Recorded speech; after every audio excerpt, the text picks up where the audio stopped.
Stand! Stand! Stand! You want to dance? Ask me nicely. Let's talk. Better listen very carefully.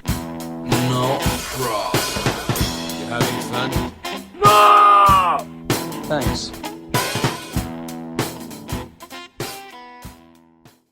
Hello, and welcome to Jean-Claude Van Damme, episode 14. This is the podcast where we talk about Van Damme films because he blows Dudley Do-Right out of the water. I'm your host, Marcus Jones, and joining me today is filmmaker, playwright, and all-around groovy dude, Mr. Ethan Warren. How are you doing, Ethan? I'm all right. I don't know what that Dudley Do-Right reference had to do with anything, but that's we the will whole get to thing, that. because I am as much of a neophyte about Jean-Claude Van Damme as you can possibly be, so... That's where we usually get started. Everything to me. Well, absolutely, yeah. So tell me a little bit about your experience with Van Damme. Is this the first film of his that you've seen, or were you aware of him at all? What are your general thoughts on him? So I'm pretty sure this is the first one I've seen. I made a little list before I watched this movie so that I could sort of remember what headspace I was in before I went into it. And so the things I knew about Jean-Claude Van Damme before I watched the movie Death Warrant, he was in the Schwarzenegger-Stallone camp for me, and maybe a step down from those guys. That's fair. I would have thought that maybe he was a bodybuilder, not an actor. I wrote, I am not sure if he has an accent. My guess would be he is American, which doesn't make any sense given his name, but that's what I wrote down. I said he could either be a great actor or a terrible one. I have no idea. He could either be the greatest guy in the world in his personal life or the worst guy in the world. I have no idea. I said, I hope he's Vin Diesel. I hope that he is this lovable lunk with a surprisingly good presence. I wrote, I guess I've seen him in Friends, because didn't he have a guest spot on Friends at some point? Yes, he did. That was actually episode 2 of the podcast with Amanda nice. Lett from the Dissolve Group. Oh, awesome. And I wrote, is he the Muscles from Brussels? Is that a thing? It is a thing. Is that him? That is him. Awesome. Okay. So that was everything I know, which is that I know nothing except that he was on Friends and he's the Muscles from Brussels. And it turns out he does have an accent. Yes, very much so. I found that out right away. So what are your general thoughts on him after watching him in this movie? I don't want to make sweeping generalizations based on this movie. I don't know that this was the best vehicle for what I am sure are his considerable skills as a leading man. Well, to be fair, this is actually a pretty solid Van Damme film from this time period. Okay. This is kind of when he first was getting out of the straight martial arts movies, because he wasn't a bodybuilder. I guess somewhat was, but he was a martial artist originally. Right, yeah, well, he does not have the Schwarzenegger physique. I mean, I can tell, having seen this movie, that flying through the air and kicking people would appear to be his shtick. Oh, that's on the cover of this iTunes version I have in front of me. He is flying through the air and about to kick someone in the face. Yeah, that's kind of where he is in life right now. So this is one of the first times he did something outside of the comfort zone of martial arts films. He also had done stuff like Cyborg before this, which was a weird sci-fi movie that Cannon Films put out. And this film, Death Warrant, was actually originally financed and produced by Cannon, but then they went belly up around the time it was going to come out, and MGM kind of swept in and took over the movie and released it. Okay, I have some questions and theories about the story behind this movie, but we can get to that later. Oh, we can get to that right now. Sure. Before we get into the actual movie. So I noticed right away, this was written by David Goyer, right? Yes, it was actually his first sold screenplay. I cannot imagine he wrote this as a Jean-Claude Van Damme vehicle. And so I have to imagine he wrote a spec script about a detective, and somebody must have bought it up and been like, we can put our guy in this. Well, yeah, that was canon, because Okay. they basically had a deal with Van Damme. They did Bloodsport with him, and then Kickboxer and Cyborg, and he was kind of their guy, their action star, because Charles Bronson was getting a little bit up there. Chuck Norris wasn't really making those missing in action films anymore. Okay. So this is kind of their new guy. He seems like a very different figure from Charles Bronson, but sure. Oh, yes. So yeah, Goyer did write this, and of course you know David S. Goyer from some of your favorite and least favorite comic book movies. Yeah, I mean, Batman Begins, right? Yeah. Did he do The Dark Knight too, or Yeah, I think he did. I think he did all three of them actually. Okay. And yeah, he does a little bit of everything. He's done some great work and some terrible work. Sure. Because So even in his career, he did this first. The second script that he got produced was a Kickboxer sequel, actually. The first Kickboxer sequel that did not have Van Damme in it. Oh. And then he did some work with Full Moon Pictures for a little while before kind of getting to do some real the movies. height of cinema. And then I noticed that now he's attached to the Sandman project, which is just nice full circle. Yeah. Yes, because the villain in this film is called the Sandman. Is the Sandman? Yes. Starring one of the actors that I feel has one of the greatest names of all time, which is Patrick Kilpatrick. Oh my god, that is really good. I didn't notice that. I noticed that that there's a crew member named Robert E. Lee on this. I liked that very much. Yeah, he The did art the director. production design Yes. work. Yeah, and I think he only has like 4 or 5 credits. I looked him up, but his name is now changed to Robert Lee on his Oh. IMDb. Maybe he's not as proud of that as he once Yeah. was. In addition to that, this director is Darren Serafian. Right, He I also noticed- directed Terminal Velocity with Charlie Sheen, Okay. and was actually an actor as well. He did like a lot of Italian B-movie knockoff acting in like the 70s and 80s. And then I noticed he moved mostly into TV from here. Oh yeah, a lot and of TV. I think that suits his skill set. I would not call this a sort of directorial showcase of a film.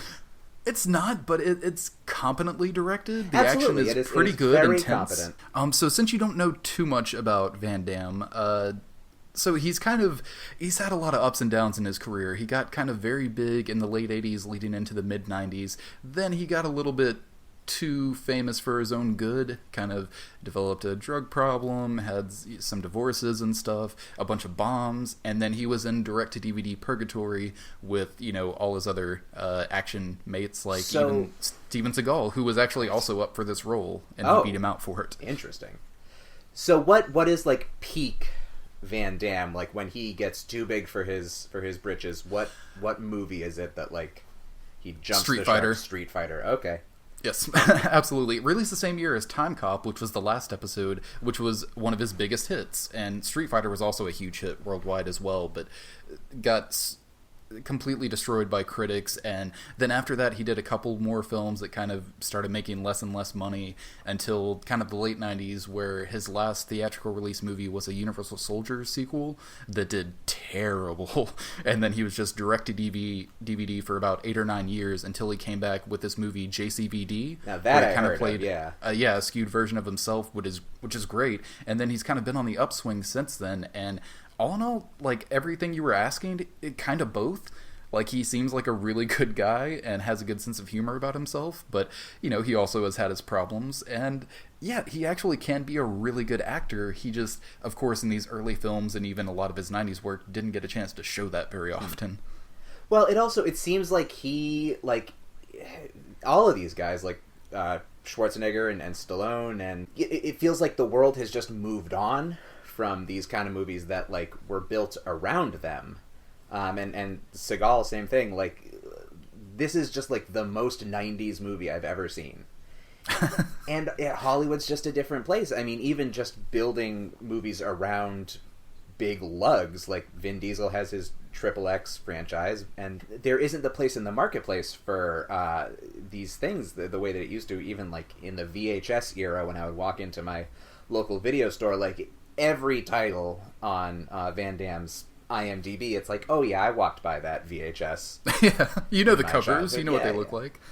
And that's true. The action changed as a genre probably around like the late 90s, early 2000s. And I've said this before, but stuff like, the Jason Bourne movies and stuff, like the style of action kind of changed, and that macho 80s and 90s action star kind of vehicle went away more or less, minus direct-to-DVD movies. But Van Damme was very smart about it, and after being there for a while, kind of did JCVD, and then started taking, side roles, comedic roles, trying to expand and have a sense of humor about himself, which is why I think he's been on the upswing and, like, doing interesting commercials that have gone viral and stuff, while Steven Seagal is literally still making the same movie he's been making since 1988. Right, and also a reality show where he was a sheriff or something, right? Yeah. Yeah, so Steven Seagal, terrible guy, made a couple of good movies.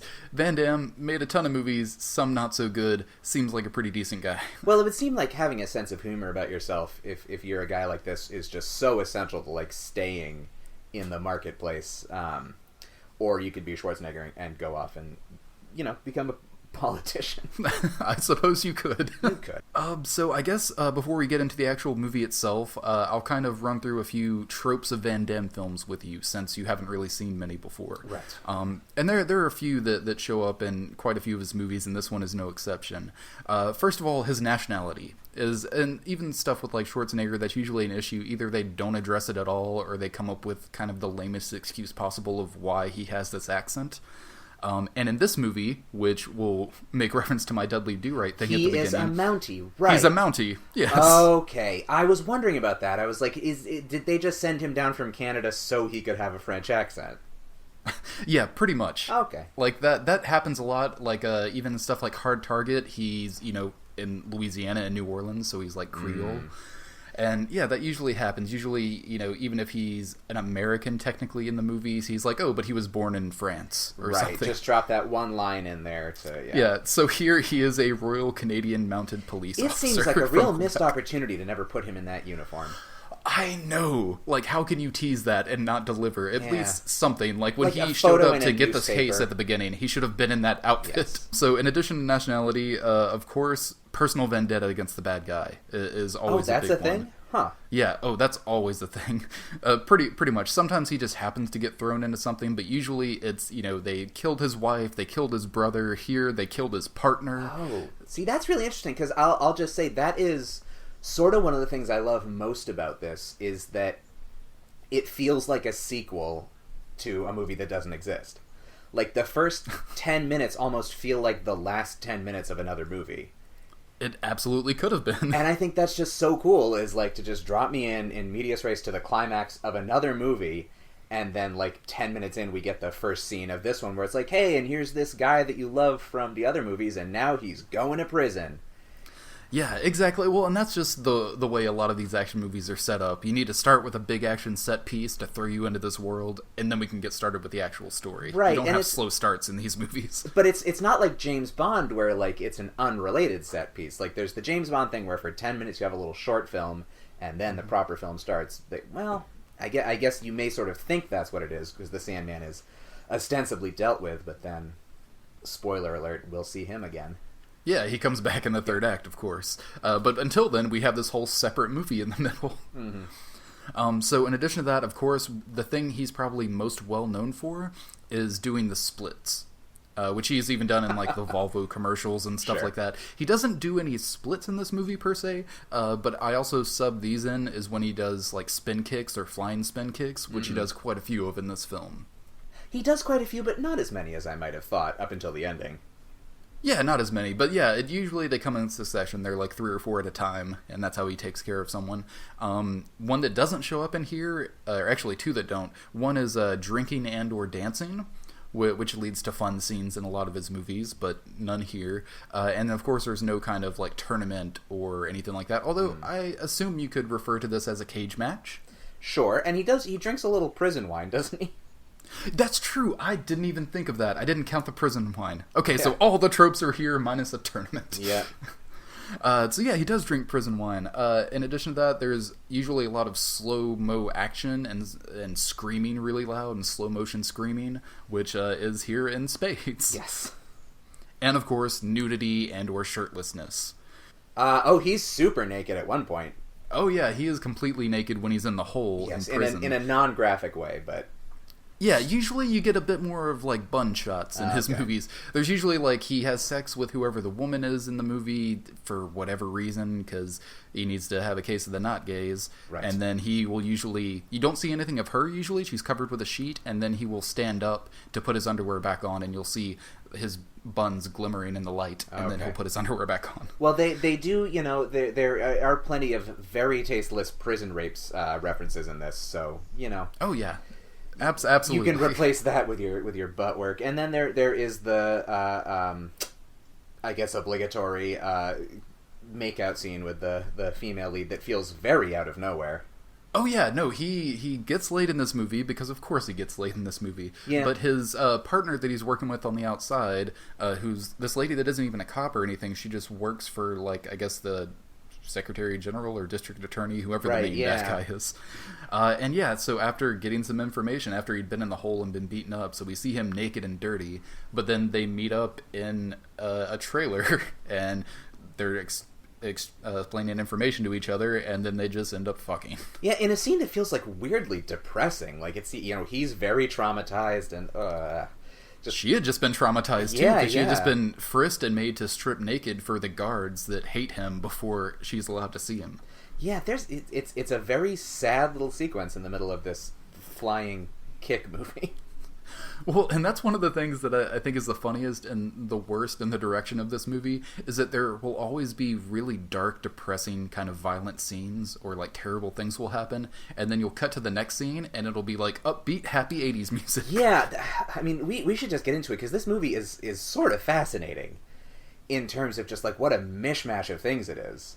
Yeah, I do just want to mention, and we'll kind of talk about it as we go through, but even though this isn't the greatest movie or anything, this has a stellar cast of like character actors. It does! Like every single guy that would show up, I would be like, I remember him from the 90s. Yeah, exactly. So just great acting all around, really, just kind of in a very solid B movie. Yeah, it's just every single one of them is like, oh, that guy from my childhood, what's he been up to? And the answer is nothing. Yeah, nothing. Dead or TV work. Yeah, or their career just, like, IMDb credits just stopped 10 years ago. Yes. So yeah, let's jump into the movie. Do you want to give a kind of a recap of the plot a little bit? Oh, God, I will try. Let's see what you can do. I made some more predictions, actually. Before I started. I watched half of this on a plane, and I was sitting next to this woman that I just was really liking to imagine her reaction to me watching Death Warrant and taking copious notes. So, I mean, I was just thinking, like, 90s action movies, they have this sort of specific language. It's as much a genre as, like, film noir, I think, just in terms of, like, the language of the music. I said I am expecting a lot of sort of shitty one-liner puns that go right before some sweet kill. I'm expecting a really cheesy synth soundtrack.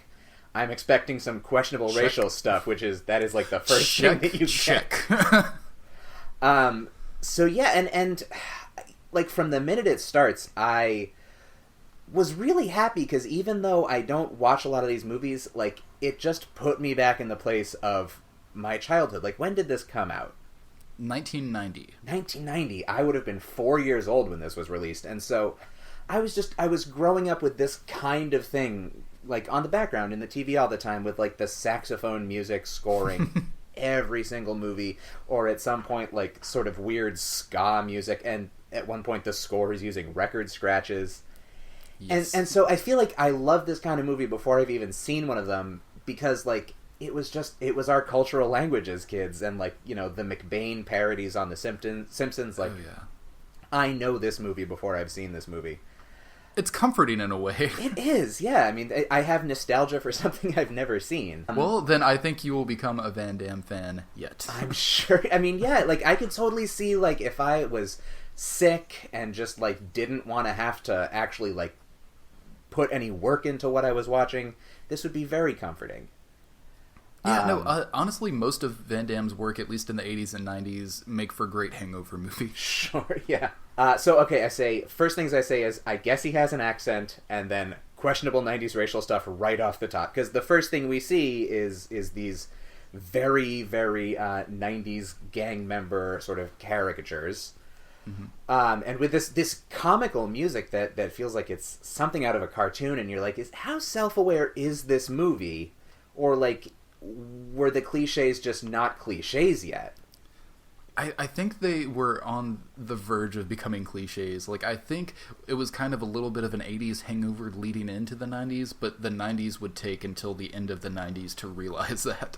Okay, and then, yeah, he's kicking guys in the face right away, so, you know... Oh, yeah, within the first 3 minutes. This is our guy.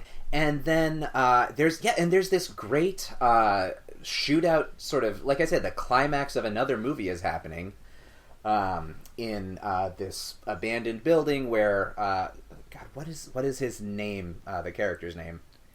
His name is Burke. Burke. So Van Damme Burke is stalking the Sandman through this abandoned building that is just bathed in blue light and these sort of beams of white light, and it's very sort of beautiful and moody, and we know there's all this sort of background between these guys. He takes the Sandman down, and then sort of snarls, "You're under arrest" at him. And after shooting him 5 times. Yep, that checks my cheesy sort of one-liner box, and so within 5 minutes, I've pretty much called this movie. But then it cuts to 16 months later, and immediately it's like happy-go-lucky music, and he's strutting around in a fancy suit. Yeah, the sort of like funk ska music. Yeah, and then it does change into this other thing, and something that I really like, sort of watching movies for is how it fits the very traditional 3-act structure. Mm-hmm. And this one just throws it out the window, because like pretty much, depending on how you look at it, we're into Act 2 within about like 10 minutes when he shows up at the prison. There's no real like, oh yeah, there was no time. Yeah, there's no debate about like, oh, do I go to the prison or not? Because so he has this meeting with whatever it is, the DA or whoever. And they say, Burke, you're the best of the best, and now we're going to send you into the prison because there's been a string of murders in the prison, right? And so they're sending him in undercover to figure out what's going on because he's the best detective that Canada and America have to offer.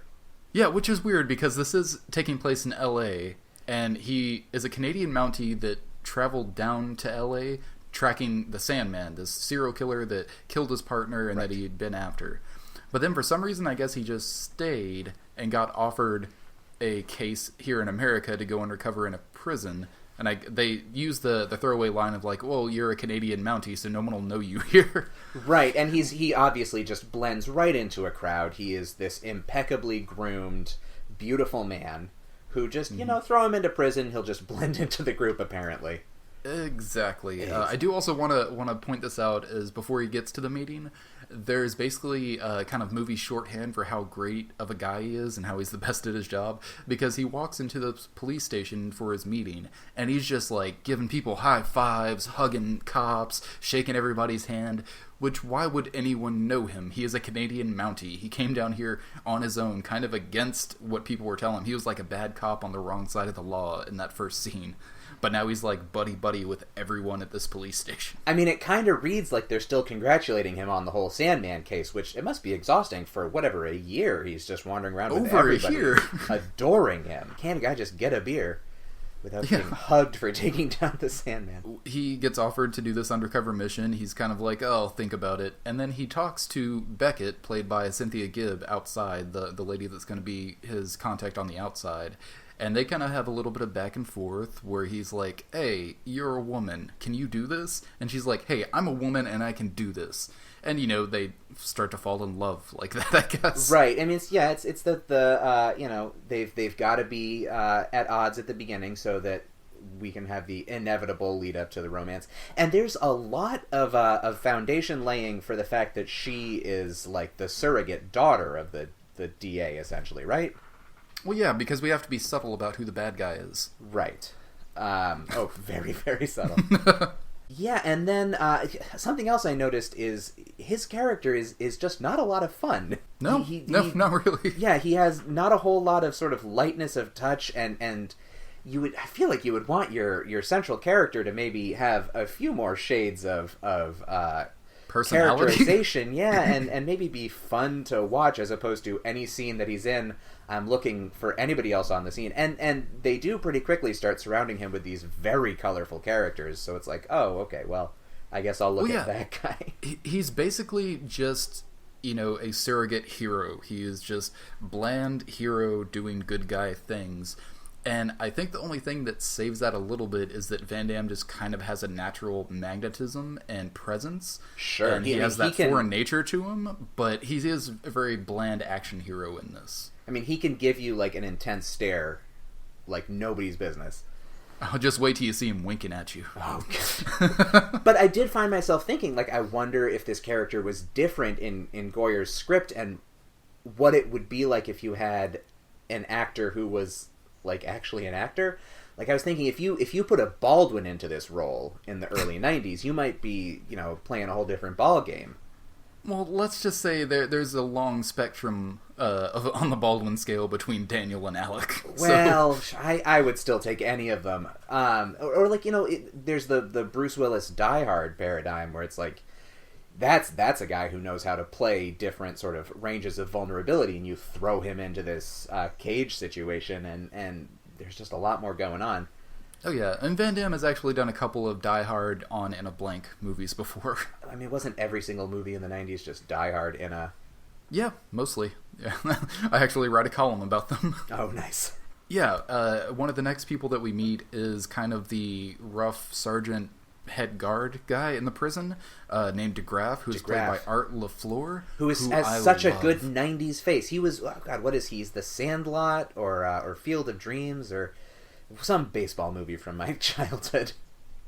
Yes, I actually he might be in both of those, but I'm pretty sure he's in The Sandlot at least. He's in both. Those are his top two credits on IMDb. Oh yeah, but he's also from the Trancers films, which were like full moon films from the 80s leading up to the 90s that I'm a big fan of. But no, he just has a great face, and there's a couple of moments where they kind of have a showdown face-to-face, like him and Van Damme, and I noticed that his face is about twice as big as Van Damme's. Yes. Like his head just fills the screen. Just made out of, like, hardened mashed potatoes. Yes. Mashed potatoes sitting out for so many weeks. And then just right away, he is just ominously telling the new fish that people are going to try to rape you. Yes. It's like, you will be hurt, you will be mistreated, you will be raped. Yes. And he does this weird thing where he's cracking peanuts open with his beat 'em up stick. Yeah, that's kind of great though. That's sort of the first hint that, like, oh, this is a movie that is gonna have some colorful choices for you. Oh yeah, but he does this weird test where he cracks open a peanut and eats it, and he drops a peanut shell in front of one of the new inmates, and then like waits for them to pick it up, and then when they pick it up, he hits them. And they use the language about new fish, right? Oh yeah, they do. He calls them fish right away, which is very Shawshank Redemption, and I had sort of taken for granted that was sort of a Shawshank Redemption thing, and maybe it isn't, but it is one of various moments that really sort of tie those movies together in my head. Oh yeah, well I think it's just prison tropes in general. Because there are a few weirder choices in this one, but you know, having the rough guard that that beat you up, being called a fish, being raped, being attacked by the different gangs, everyone being separate the way they are, like all of that is just kind of prison movie shorthand, I think. Right, and it was hard for me to separate the next character that we're gonna meet, who is how do you pronounce this? Robert Guillaume. Oh yes, I believe that is how you pronounce his name. He plays Hawkins, kind of the Morgan Freeman role, more or less, like the guy the inside connected guy that's been there forever and knows everything. And I was like, is it just the superficial similarity, so to speak, that is making me see him as the red figure, or is this just sort of a weird sort of parallel movie to Shawshank Redemption? And because this is a few years before, but I think that's just, again, another trope. There's always the inside connected guy that you want to make friends with if you get locked in prison. Right, although it's occurring to me, the short story or the novella that inspired the Shawshank Redemption would have been about 10 years earlier, but on the other hand, Red is not a black man in that movie, or that short story, so...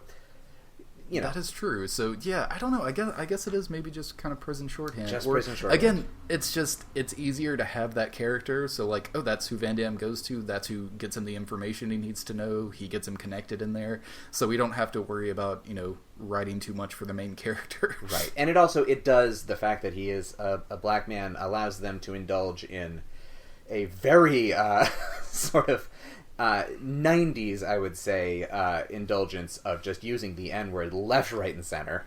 Oh yeah, Like, if this movie were so made many today, N-bombs being tossed around. I don't think that would be happening.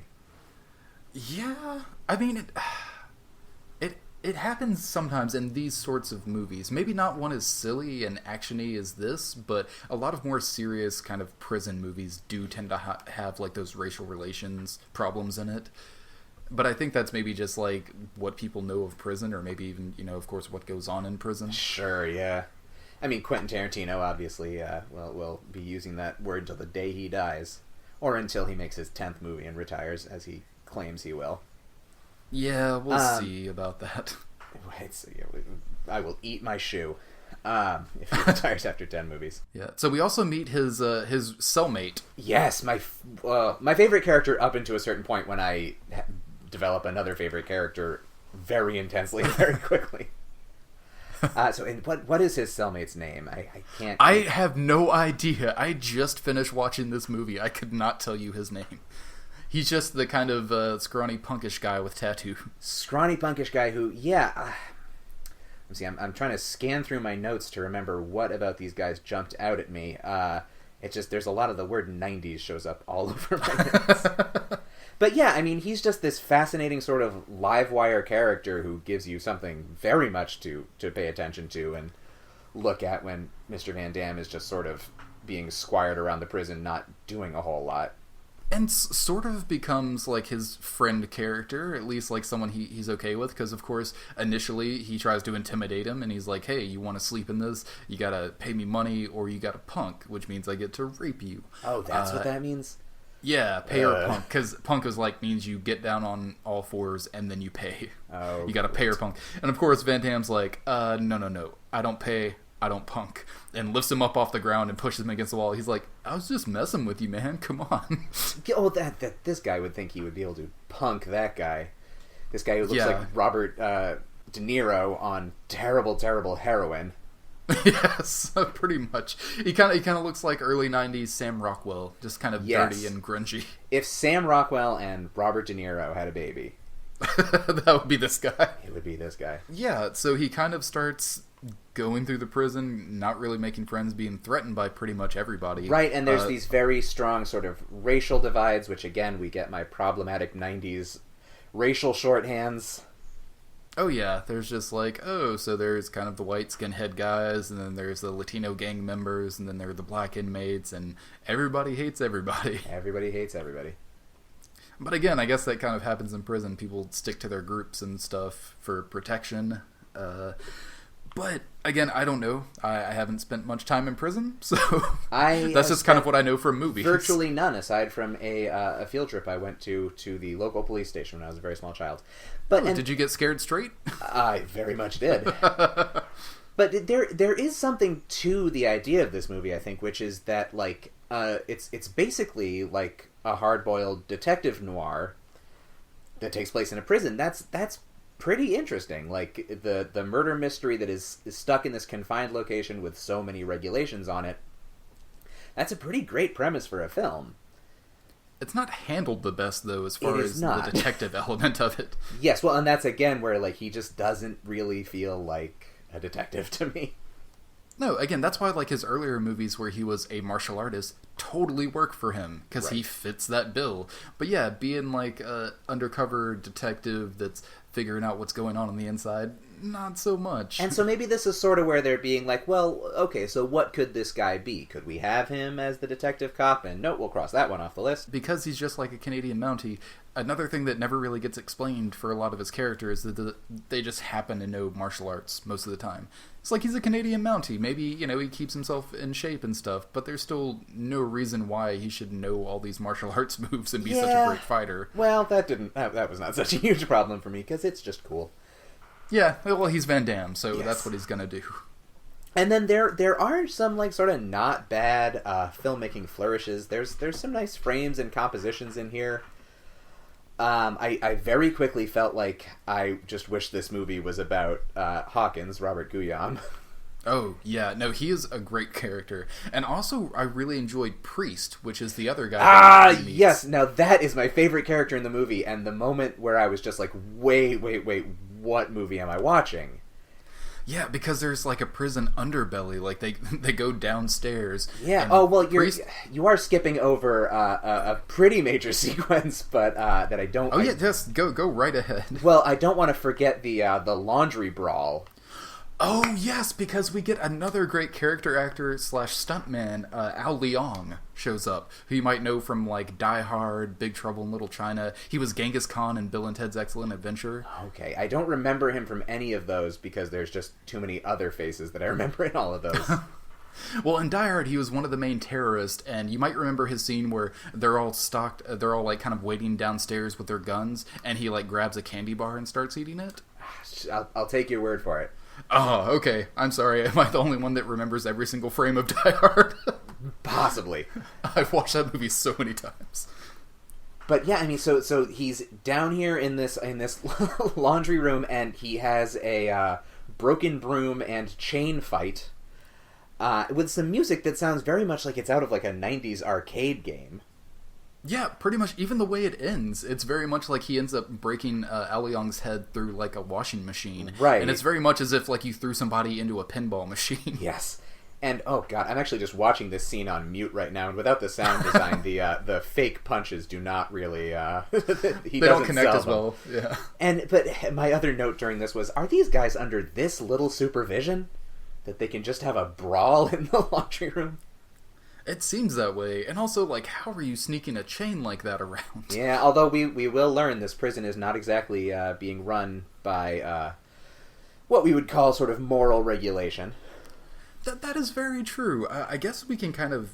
Do you want to wait and let the mystery reveal itself, or do you want to just go ahead and say what this movie is really about? Well, you know, this movie is about... What would you say? It's about these murders are happening... so that the prisoners' organs can be harvested and sold on the black market, essentially?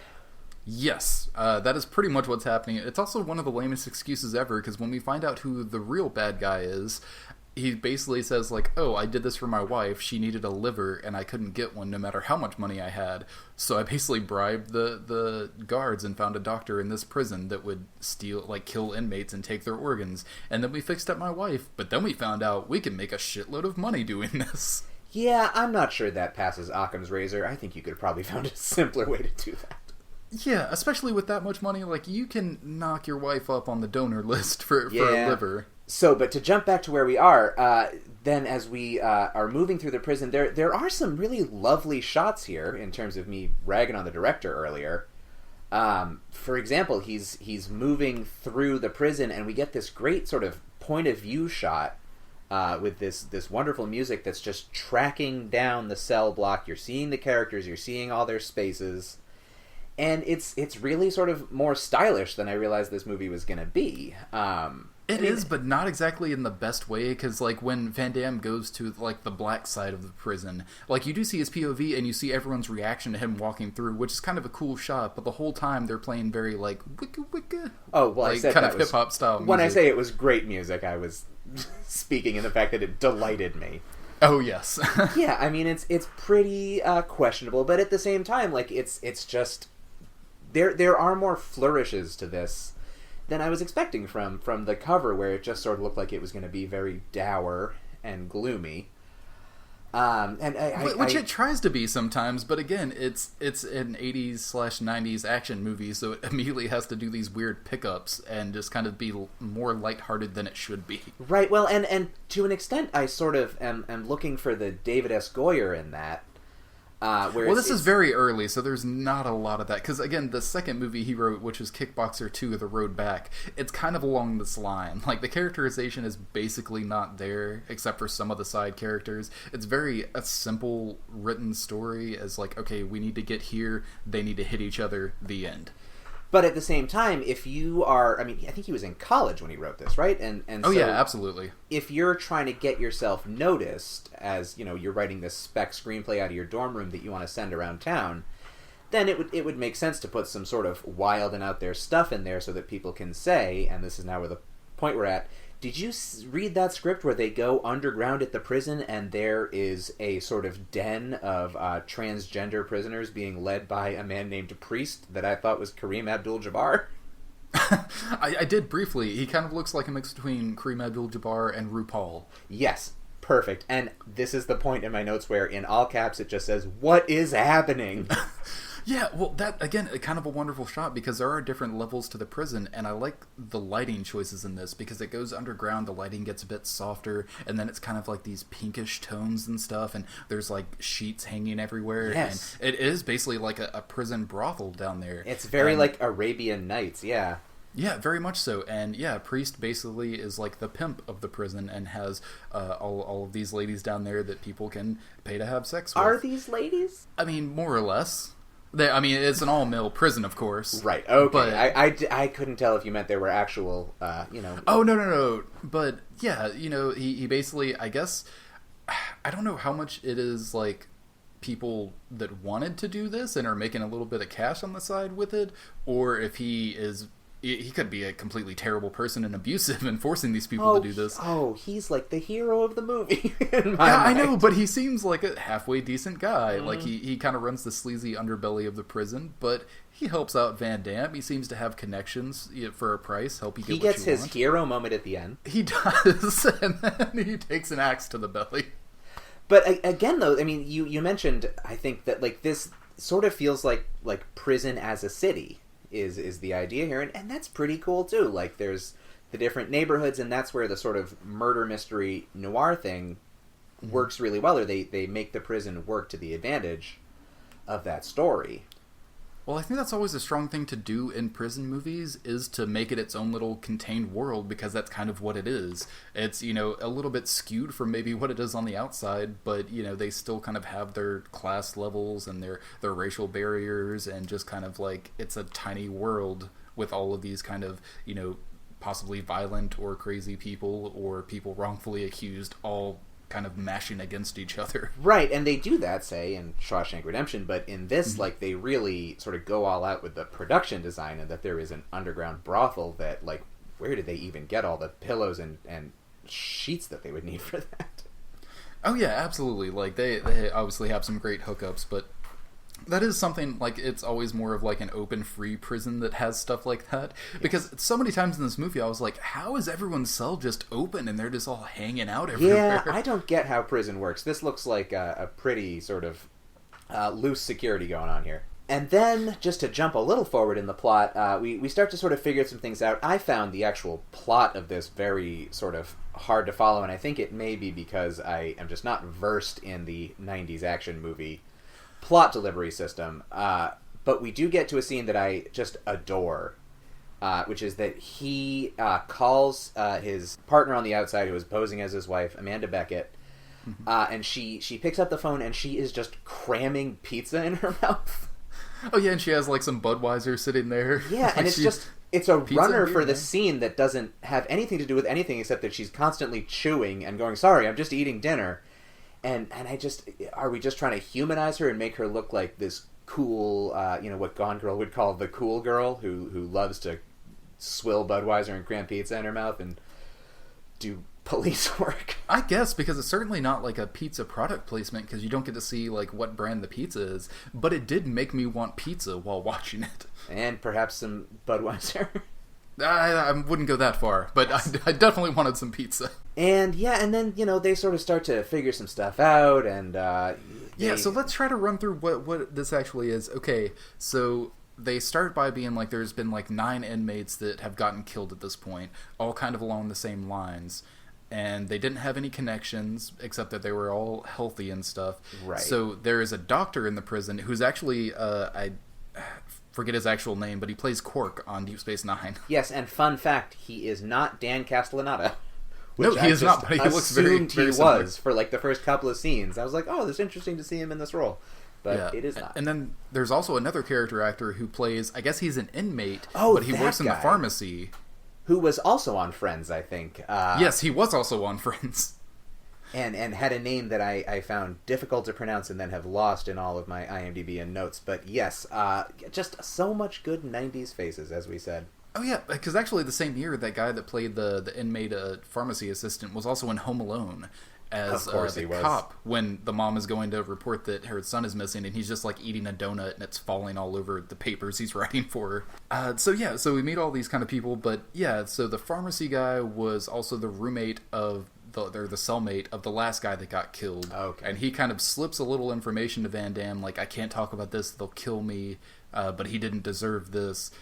And on the outside, we also meet a teenage hacker who is Van Damme's other sidekick. favorite character. Oh my god, that guy is My fantastic. absolute favorite character, and one of my favorite kid actors of all time. It's Joshua John Miller, Yeah. who's actually gone on to become a writer of some note. Like, he wrote the movie The Final Girls that came out last year. He's working on a TV show now, but a great kid actor. He's been in stuff like Class of 1999, Teen Witch, River's Edge, Halloween 3, Season of the Witch. Halloween 3 as well. Like, I love every single thing he was in as a kid. He only has maybe like 8 to 10 credits around that time, and hasn't done a whole lot of acting since, but he has such a great presence. Now, I keep thinking of podcasts you should do after you finish this one. You should run the series on Halloween. I'm sure someone has done that. But Halloween 3, that is a hell of an interesting movie. I love it. Or you like should the do... first one is a classic, but the third one is great. It's my second favorite. And then you should probably do Macaulay Cult Cast, because I would like to come back on and talk about some of the choices that guy made. Yeah, I could totally do that, but don't worry about him. He's doing fine. Yeah. But yeah, no, I could totally go through that, and then like the 2 credits he's had in the last decade or so. We should not wander down the what's going on with Macaulay Culkin angle, because we're already going pretty long. We're not even halfway through this movie. Okay, so yes, teenage hacker kid who helps Beckett on the outside. So he's hacking into the mainframe of the prison. Yeah, and they throw the word hacking around in this completely unironic way because it was a cool word to use then. Well, but of course he has glasses. He talks about how he's missing Star Trek. He doesn't want to miss Star Trek. Trek. He's sex crazed. Yes, and calls himself a cowboy at one point, I think. Computer cowboy. Yes. And I couldn't figure out who this guy was. Like, how is he connected to Ms. Beckett? Well, see, that's the thing, is that Van Damme tells her to call this kid. He's like, I have a guy on the outside, you should call him, he's helped me out before, he's the best. Okay. And then it's that kid. But I want to know, like, I want the movie, because they never have a scene together, Joshua John Miller and Van Damme. I want to see, like, how they met and, like, whatever case they worked on before. Well, but then she makes periodic references to, like, your parents are going to kill me, like, if I don't get you home. Yeah, because I guess she had to go pick him up from his house to get him to come do hacking at her place. See, that's where you know it's a good movie, is there's mountains beyond mountains. This is like Star Wars. Like, any little scene or character, you're like, I want to know so much more about them. Okay, so they also let him know, they basically find a list of numbers that they end up deleting before they can print it all out. But basically Van Damme's prisoner number is next on the list of people to be killed to harvest their organs. Right. They have the beautiful white text on blue screen. And then the kid starts coming on to her. That's extremely sketchy. Oh yeah, because he doesn't stop, like, staring down at her blouse and everything, and just, like, really hitting on her and trying to be like, I'm an adult, I want you. But then he, like, does some hacking, and she's like, oh, you're a stud, and kisses him. Yeah. It's just like, oh, this is gonna make it worse. I know, I love that scene. And then we head back to the pharmacy, and we have the scene with the pharmacist character, and there's some really strange choices in here that are very Sam Raimi like scenes of sort of point of view shots tracking towards him, and you're like, is this the bad guy? Are we about to learn what was behind all this? And then it just turns out that was Van Damme's point of view, and it didn't really seem like there was any effect to creating because that there was tension. like ominous music going on as they were approaching him, so it seemed like, oh, he's about to get killed. But no, then just Van Damme walks into the room. It's a very strange shot. So he finds out a little bit more. Again, he slowly finds out, like, oh, okay, so people are being harvested for their organs. Yeah, a lot of plot happens really fast, I realize, as I'm sort of scanning through this. People start dying. The Robert De Niro on heroin bites it. Oh yeah, because they break into a cell in the middle of the night to get him, but one of Priest's ladies like comes by and tells him, like, oh hey, someone's gonna come see you tonight. So she of course gets killed a little while later. Right, and I had been thinking up to this point, like, it seems like a missed opportunity. We're not seeing these murders. before halfway in, but then, we get a bunch of them real fast. Oh yeah, a bunch of them real fast, and pretty solid, sick action scenes. Yeah. So Van Damme basically hides under his bed and puts like some pillows under his blanket. So when they come in to stab him, he like kicks them out and everything, but they end up strangling his roommate, his cellmate. So Van Damme gets tossed in the hole and beaten up by Art LaFleur, which is also, like we said, he was naked and dirty in there. Yes, and some very sort of beautiful cinematography with these, again, darkness being cut through with shafts of light. Giving this movie way more credit for being beautiful than I expected to.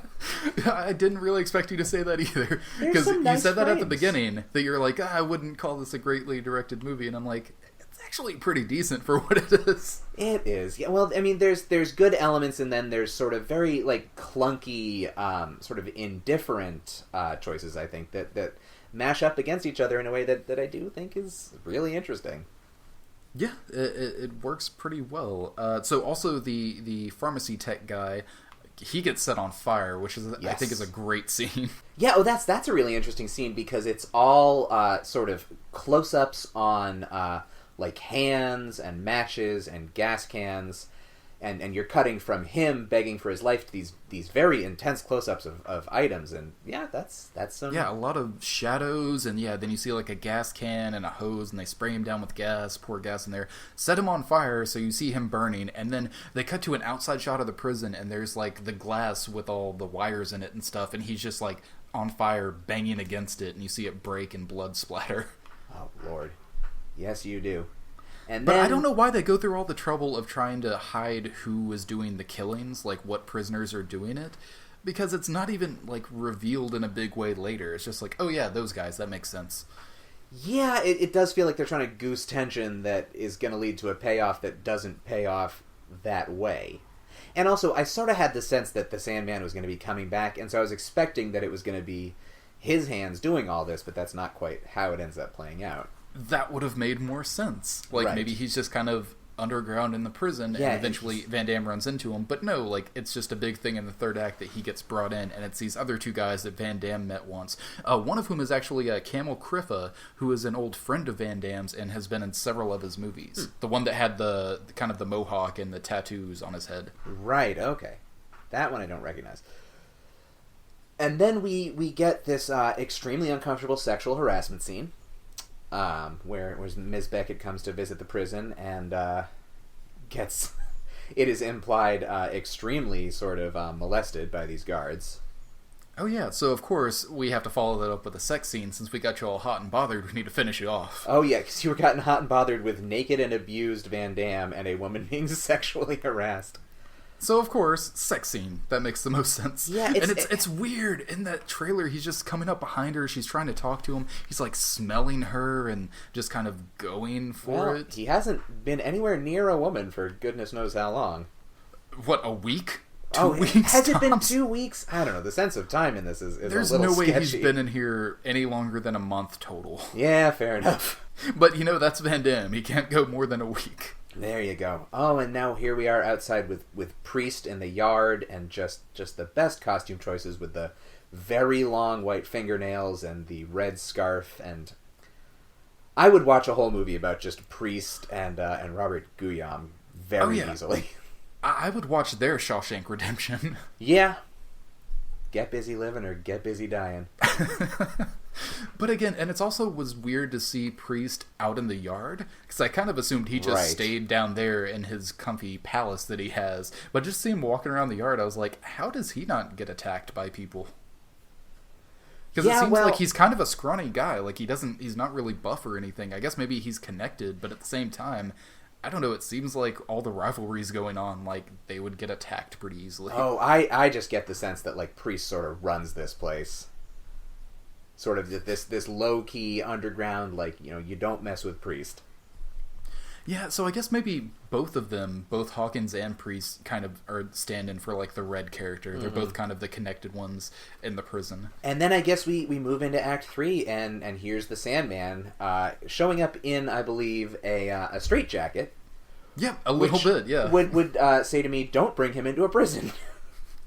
Well, we do find out that the actual bad guy, the DA or Attorney General or whatever he is, was like, oh no, Burke is finding out too much on this case that I sent him to go do. I guess we better transfer this serial killer that hates him into the prison to get him killed. That occurs to me. Is there an explanation for why he sent Burke to do this? Was he hoping he wouldn't figure it out? I guess he was like, oh, well, this fucking Mountie, I'll send him in. Like, he's not going to be able to figure this out. Oh, well, and then his name is on the list, so it's like, oh, we threw this guy at the problem, and then he got himself killed, and so now I guess it's just over. Yeah, I guess. Maybe there was some kind of pressure breathing down his neck, like, to investigate it, so he's like, okay, I'll send this guy in, I'll have him be killed, and then, yeah, obviously that wouldn't be the end of it, but maybe, like, they'd stop and move to another prison, or... Yeah, and I would maybe have him killed more quickly, sort of, before he has time to move all around the prison doing detective work.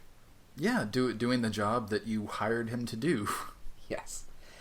And then very quickly we have this scene with Van Damme tied up, chained to a sprinkler or a burst pipe or something. Well, it's like a shower. It's in the shower room. So it's like a slow motion water torture scene, and it's kind of great. It is kind of great. And this really dark blue lighting and stuff. This is a moment that is like exactly what I thought I was getting into with Jean-Claude Van Damme's Death Warrant. Just, it feels like there should be just a rain-soaked scene, and if you can't have that, you'll have a shower-soaked scene.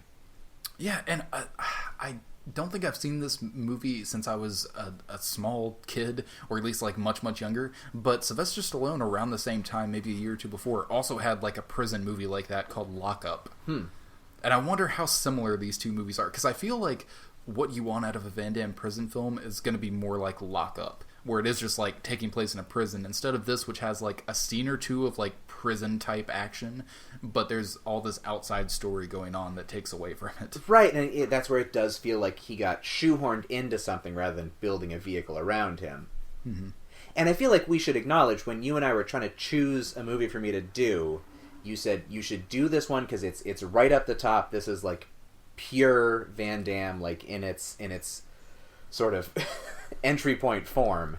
Oh yeah, this is Van Damme headlining a movie for one of his first times, and headlining a different kind of action movie for one of the first times. Sure. And also, most of the others right around here I've already done on the podcast, so this one was still open. I had to find someone for Death Warrant. I feel like I got my money's worth, though, in terms of like, oh, so this is what this guy was about when I was 4 years old. And you can PayPal me that payment, by the way, for, putting you on the podcast. Oh, thank you so much. Yeah. It's the most convenient way to send and receive cash. Yes. And I'm wondering, like, now, if all of my grade school classmates were watching this kind of thing, because I did not have a lot of common reference points with my grade school classmates, which is presumably why I had never seen a whole lot of movies like this, is because I was at home, getting into my Disney movies and all of that.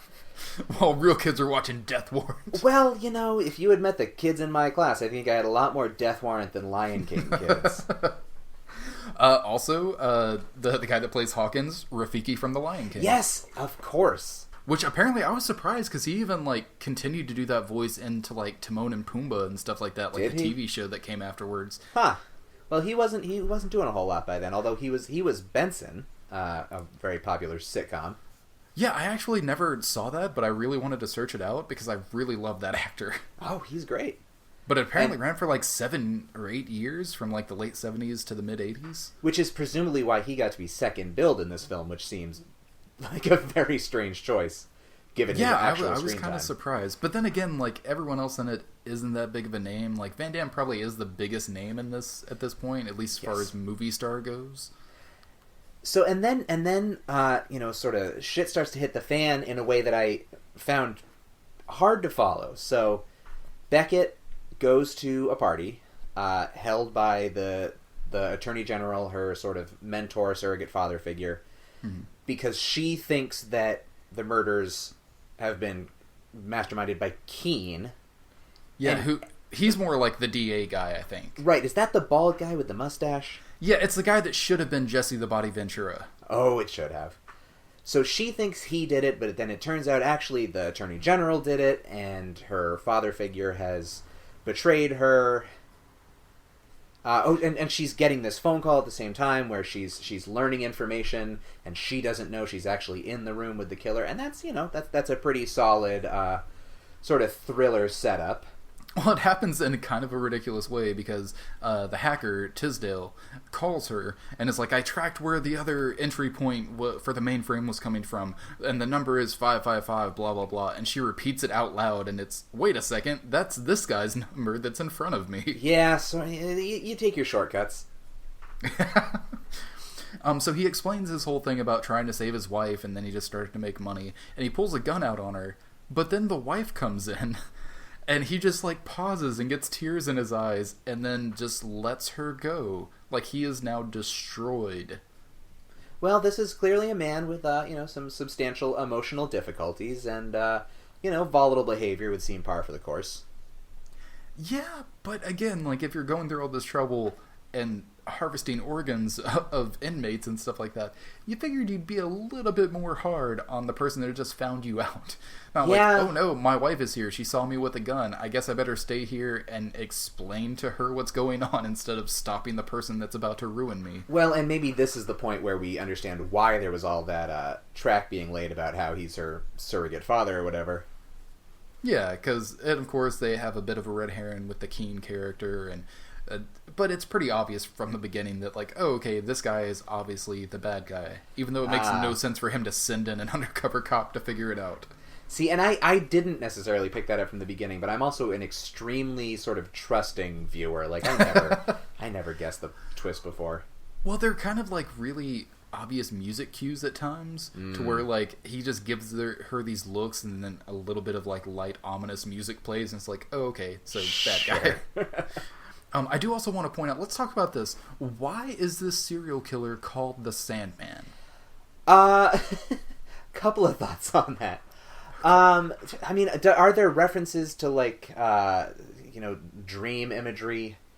Well, yeah, one of the lines he says that's so lame, but after he tortures Burke, he walks away and he's like, hey Burke, bring me a dream.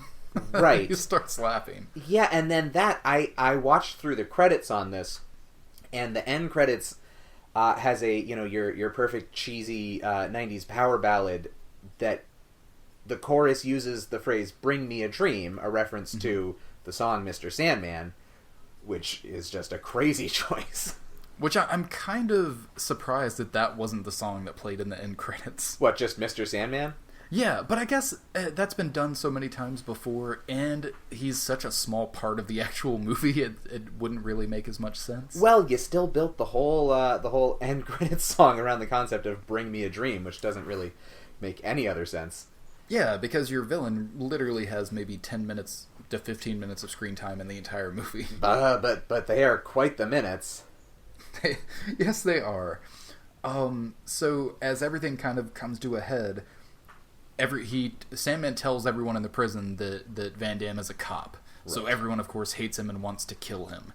And he sets up a really cool booby trap to help him escape, which is that he takes the transistor radio that his roommate had, and he kind of sets it up and applies it to the bars to electrocute a guard. So he grabs his keys and kind of escapes, but as he's doing that, the Sandman, who is also just out of his cell for some reason, ends up opening up all the gates and causing a prison riot. And, that's some pretty solid imagery. It is, yeah. So the chase begins. He kind of, I guess the Sandman goes back into where everyone just left, and I guess takes the one that got electrocuted, the guard, takes his uniform, I guess, because he shows up in a guard uniform later.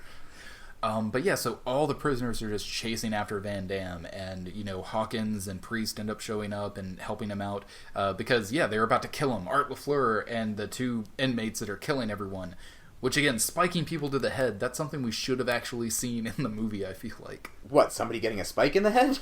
Well, yeah, because that was the thing, is that... Somebody very much gets a spike in the head about 5 minutes later. Kind of. But as far as, the killings going on in the prison, they even showed, the spike thing they were using, but it's more you see the weapon and then it cuts away. Okay. Different kind of spike in the head. Yes. It's occurring to me as we talk about this just how scattered the sort of sense of who the villain is in this, because Sandman is sort of the villain, but he's also just the blunt object that the real villain is using to sort of take Van Damme down with, and but Van Damme and the Sandman have their sort of previous rivalry that they're paying off that we don't really get a huge sense of. It's the storytelling is not exactly clean. There's kind of a lot of bad guys, so I kind of feel like there's just as many bad guys as there are good guys. Right. Because on the good guy side, you have Van Damme, Priest, Hawkins, Amanda Beckett, and the hacker Douglas Tilsdale. And then on the bad guy side, you have Art LaFleur as the prison guard. You have the district attorney or the secretary general. Then you have the two inmates that were doing that, as well as the other prison guard and the Sandman. So, like, everyone is kind of a villain in this movie. It's all Right. heroes and villains. And so that's, again, are you familiar with Save the Cat, the sort of like cliche screenplay manual? I'm not, but So- I would assume that would refer to a dog. So Save the Cat is a this little handbook for screenwriters that was written by the guy that wrote the movie Blank Check, classic Okay. of our generation.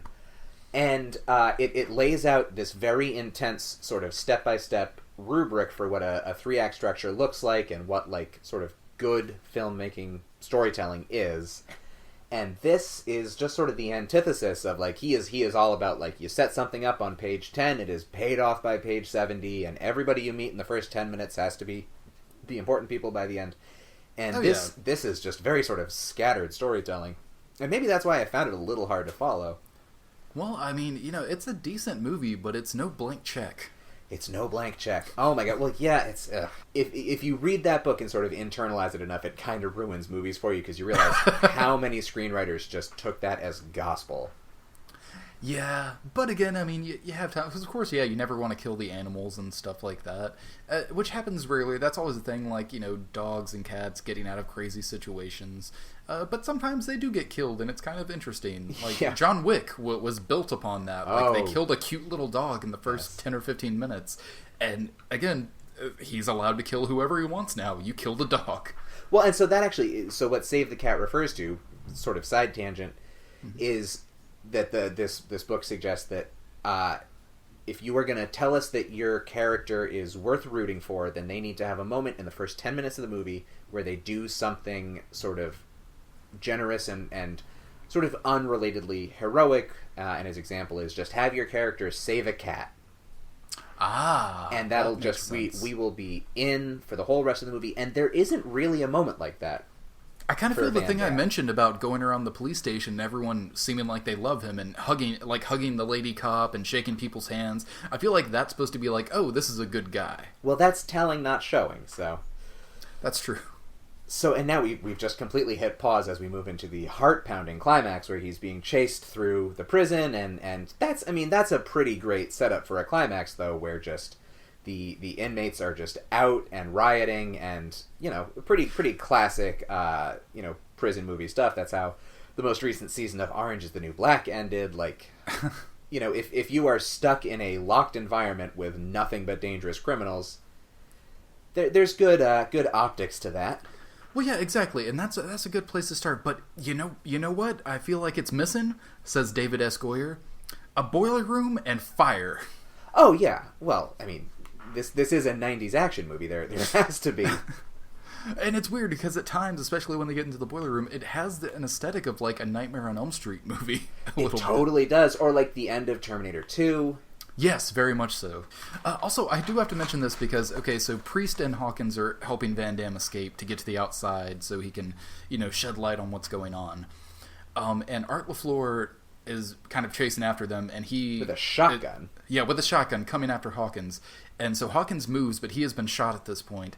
And there's this thing that people do in movies, and I just don't get it, but he comes across a little puddle of blood that was from Hawkins, and he can't just be like, oh, okay, someone's injured, let me follow the blood trail. They have to, like, dip their fingers into the blood and look at it. And I don't... What does that do? Well, just to confirm that this is blood, or is he testing whether it's dry? I don't know. It's just I mean, a I could good maybe see, movie like, moment. is it warm? Is it still warm? So, like, is it fresh? But again, like, if someone's injured and they're bleeding, follow the blood trail. Yeah. You don't have to put your fingers in it and be like, yep, that's blood. I am surprised he didn't taste it. I was actually thinking he was going to, and I've never followed a blood trail. I can't say what I would do. That's true. I guess, like, yes, tastes like blood. Let's go.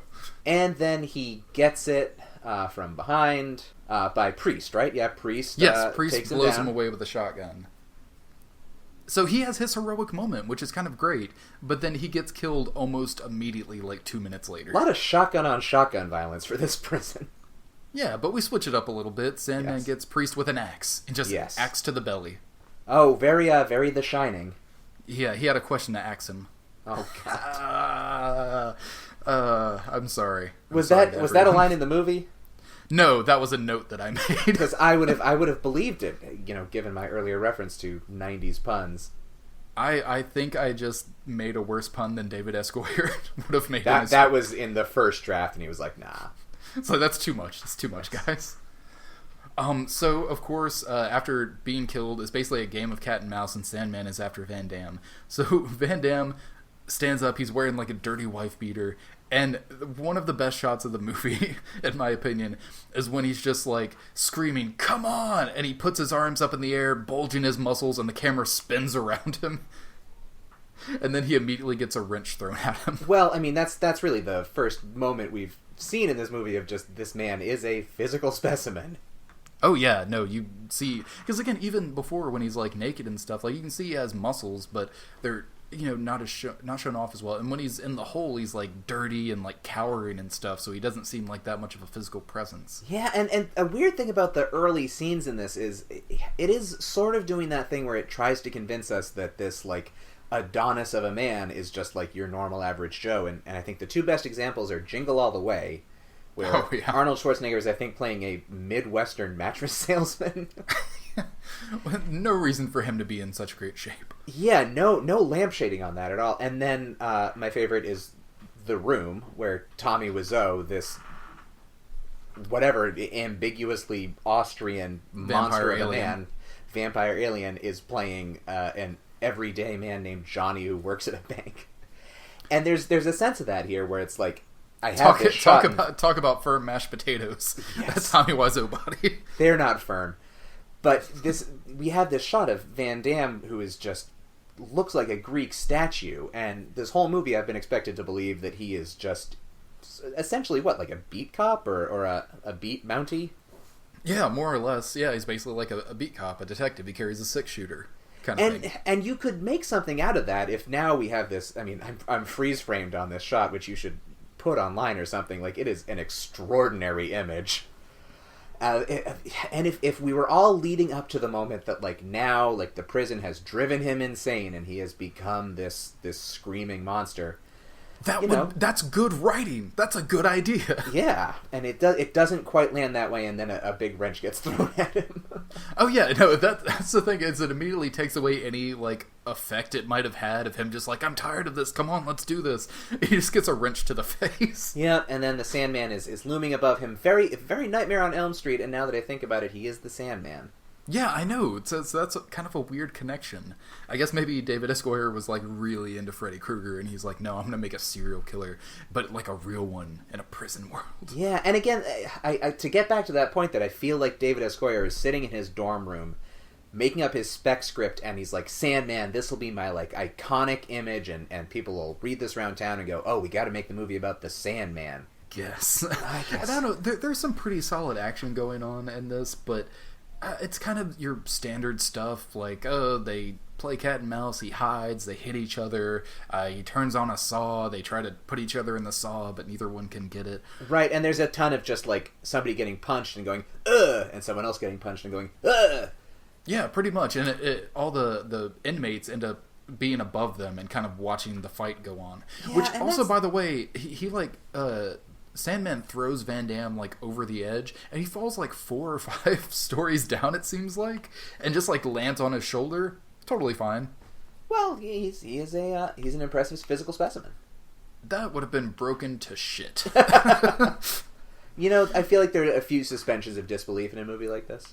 Oh yeah, but I mean, there's a lot of. I also love the light bulb fight, because Sandman takes a light bulb out and breaks it and just starts slashing Van Damme all to hell. Yeah, that's kind of brutal, but also aren't light bulbs like pretty brittle? That's what I Could you really use it as a knife? He broke it pretty easily. I feel like, he'd maybe hit him with it, but the glass would just, like, come off and into his body. Yes, and then there's just kicking and kicking. I'm just watching the scene now. Slow-mo kicking, slow-mo screaming. The Sandman randomly tears off Van Damme's shirt during the fight. And I'm just like, there we go. We needed that shirtless Van Damme. Yeah, it's been a slow lead up to naked, sweaty, shirtless Van Damme. And I guess it's kind of similar because Van Damme has like the come on moment and immediately gets hit with a wrench. And then the Sandman opens up like a boiler door and there's fire behind him and he's like, welcome to hell! And immediately gets kicked into the fire. I believe flying kicked into the fire. Oh, flying kicked into the fire. Yeah, absolutely. We see Van Damme jump up into the air and then he is just suddenly flying forward like he was shot out of a cannon. And I don't know anything about martial arts. It's the same kind of shot from like Street Fighter, like that ridiculous kind of action shot. So yeah, he kicks him into the fire, and then immediately, of course, he comes back out, and he's screaming like a monster. Yeah, like it's very monster. Like Michael Myers in Halloween, like just unkillable. Yeah, it's kind of ridiculous, and it is also very much like a Freddy Krueger on fire kind of like monster scream. Yeah, as you were saying, someone does get spiked in the head. Yes. Because the way he finally kills him. Also, again, immediately after he kicks him into, I guess there's like a wheel turn thing that has a screw sticking out of it. Right. Into the back of Sandman's head. And the Sandman kind of laughs and is like, you can't kill me. And then he walks up to him and I guess breaks his neck or pushes him in a little further. Or just pushes him farther onto it, which I do kind of really like that scene. Well, you can't kill me. Like, well, but I'm gonna. Yeah.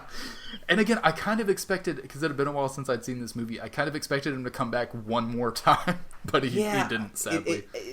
Any moment, like, it just... At any time in one of these movies, there's no particular reason that the final kill should be the final kill, except I think there is a moment in, is it Halloween H20, where Jamie Lee Curtis finally just chops off Michael Myers' head with an axe. Yeah, exactly. Which, of course, they retconned in the next movie by saying, that was an ambulance driver that he broke its larynx so he couldn't talk. So Jamie Lee Curtis just killed a random stranger. Yeah. By the way, you're the first person I've ever heard refer to it as Halloween H20. I've always heard it as Halloween H2O. I believe that it is supposed to be H20, though, because the point is that it was the 20th anniversary. Halloween 20 years later. Yes. Yeah, I think it was Halloween H20 20 years later. Right, and there's no reason that it should be H2O except if it was like a Waterworld mashup. It's Michael Myers, but underwater! You would think that they would have known that's how people were going to read it. Yeah, that's just how I've always said it in my head. So, of course, he killed the Sandman, the big bad guy in prison that everyone respected. So now, all of a sudden, all the inmates that were chasing after him just kind of step aside and let him walk through all of their ADR lines. Yes, there does feel like there's a lot of ADR in this movie, and a lot from Van Damme. I think it's all ADR. Yeah, I got the sense that Van Damme was just needed another try at the diction on some of these. I guess, but yeah, he's walking through the prison. Everyone's like, "Oh, let him through, man! Let him through! He killed Sandman. He dusted him." A very classic of moment for the end of a movie.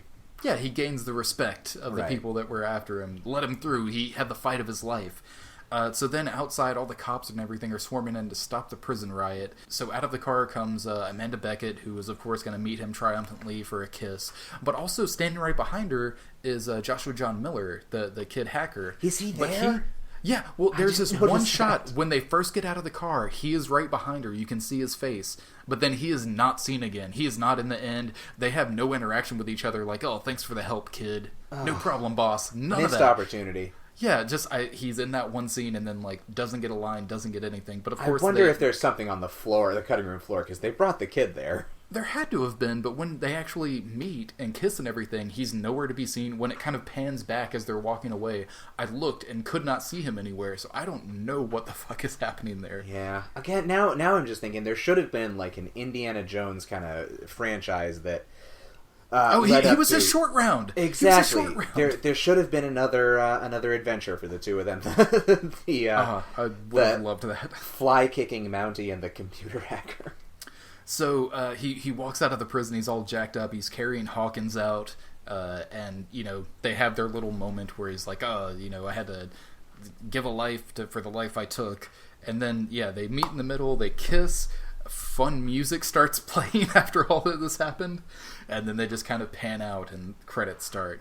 The typical action ending, it only would have been a little bit more on the nose if it ended in a freeze frame, which a lot of his films do. Yeah.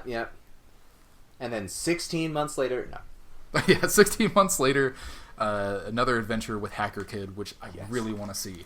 So that was Death Warrant. We could kickstart it. I would totally do a sequel to this movie. So how do you feel after talking about your first Van Damme movie for almost an hour and a half? Yeah, probably about as long as the movie is. We're getting there. It's exactly an hour and 30 minutes. Yeah, I mean it's interesting.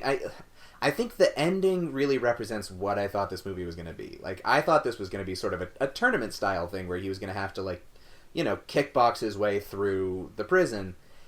And that's what you would expect from a Van Damme movie at this point, but you're right, he very much was plugged into it because it's not like that. Right, and so for the fact that it is not what I expected it to be, I found it much more interesting than I expected. So, I mean, it gave me a lot to think about and a lot to talk about, clearly. I'm not sure overall that I would say this is a movie that I liked that much, but it is one I was very, very interested in. Okay, well, the final thing here is to give it a final Van Damage rating on a scale of 1 to 10. 10 being just like, and we're judging this on a few things. You're not really familiar with Van Damme, but it's how it works as a Van Damme movie, how entertaining it is overall, and just what he gets to do in it. If he gets to show acting ability, if he gets to show physicality, if he gets to show, you know, some chops, or, you know, be a good leading man. Just overall, what you would rate this movie. And a 10 would be something like a Bloodsport, like one of his first big, best, well-known movies where he kind of gets to do everything. And a 1 would just be, you know, garbage fire. Sure. So, again, I think if it was a different actor than him in here, I might rate it higher as a movie. Mm-hmm. If it was somebody with a little bit more ease on screen, it could be, I feel like, a Die Hard kind of thing. So, but on a scale of Van Damage, so okay, hit me with those categories again, and let me assess them. Yeah, so basically, overall, you're judging it based on your enjoyment of the film. Enjoyment of the film. Let me do these one at a time, and then we can sort of average it. Okay, so in overall enjoyment. Enjoyment of it, maybe a 7 out of 10. More than I expected. I certainly wasn't, annoyed that I was watching it. It was a great plane movie. Yeah, I'm sure it was. So next? Next would be Van Damme in general. Like, how good Van Damme does in it, what he gets to show off of his skills in the movie. I think the movie underserves him a little bit. So, I mean, it's asking him to do a lot more acting than it feels like is really his skill set. But he gets, a few good, action sequences, so... But he's also surrounded by all these good character actors, too, that just take away from him. Right, so let's give it a 5 or a 6. Okay. So let's kind of average those twos out to probably a 6 for you would say? Because that's kind of how we do it. We do it as an overall film and as a Van Damme film. Yeah, so I thought there were a few other Van Damme qualities in there. Well, I mean, there's all little subcategories in there of how you think it, but it's mostly just like as an overall enjoyable movie and as a Van Damme film, and put those together for the final Van Damme. Yeah, I mean, I feel like, and then like half the movie is just like he's completely underserved, but then the stuff he gets to do very well. So let's just give it a 7. This is a 7 movie and a 7 Van Damme movie for me, and I'll have to come back on and reassess after I've seen every single other one of his movies. Yes, which you should obviously do. Yeah, but no, I got the actually next think week blocked off. I agree with you on that. I think it's a good solid 7. Yeah, he is kind of underserved. I did find myself more engaged with any other character in the movie than him, but when he does finally get to do some action scenes and his kicks and the few fight scenes he has, it's great. It's great Van Damme action. So yeah, I mean, I feel like a huge sort of blind spot in my movie knowledge has been at least addressed, because I mean, this is just not the kind of movie I ever watched, like I said at the top, and so Well, if you enjoyed this, definitely find more of like his early to late 80s to early 90s action stuff.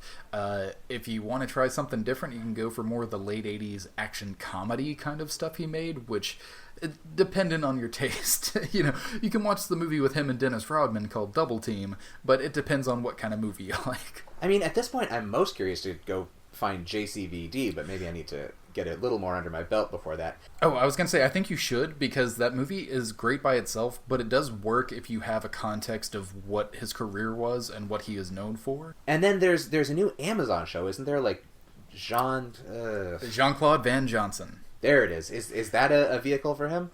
Oh yeah, absolutely. Okay. They did the pilot episode, and it did get picked up for a series. And I heard very good things. It was very enjoyable. I did a little mini episode on it when it first came out. But yeah, again, kind of the same thing. Like, kind of playing a version of himself, but also, you know, poking fun at himself a little bit.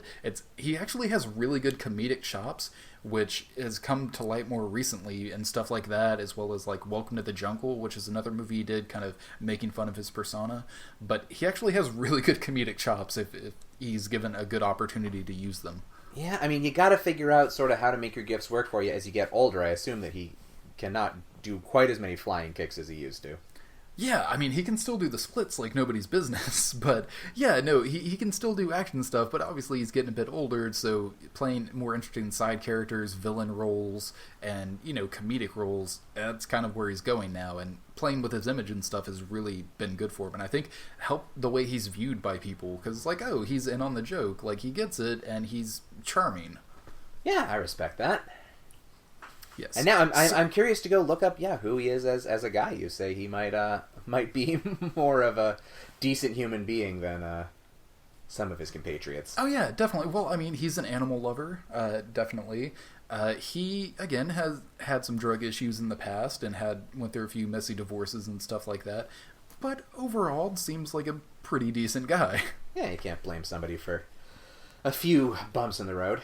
Yeah, exactly. So, Ethan, as we wrap this up, I know you have at least a few things to plug. Please tell everyone where they can find you, what you're working on, and, yeah, what's going on in your life. Sure. So, the biggest thing is that I have a movie coming out that I wrote and directed called West of Her, that we shot in, 2013, I think. Yeah, we've been working on this for a while.